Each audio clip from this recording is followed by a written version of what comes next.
E20 fuel तर खूप आधीच चालू झालेला आहे, पण त्याचे परिणाम आत्ता दिसत आहेत. माझ्याकडे खूप लोकांचे मेसेज आले होते की विंटेज बाईक्स कारसाठी E20 चालेल का?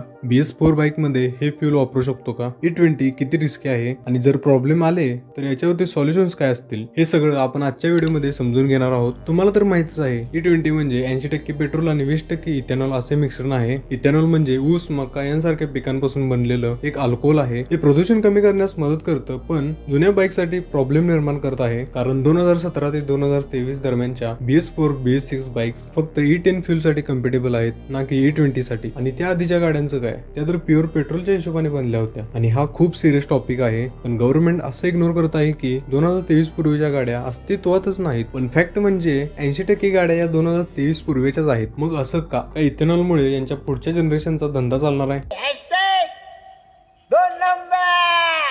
E20 मुळे होणारे प्रॉब्लेम्स बघूया. बाईकचे रबर सील्स आणि पॅकेजिंग डॅमेज होऊ शकतं, फ्यूल लाईन खराब होऊ शकते, मायलेज 15 ते 20% कमी होऊ शकतं, इंजिन टँक सारखे मेटल पार्ट रस्ट होऊ शकतात, कार्बोरेटर इश्यू, इंजिन हिटिंग होऊ शकतं, स्टार्टिंग प्रॉब्लेम. याचे सॉल्युशन्स बघूया. तुम्हाला वाटेल पॉवर पेट्रोल वापरू, पण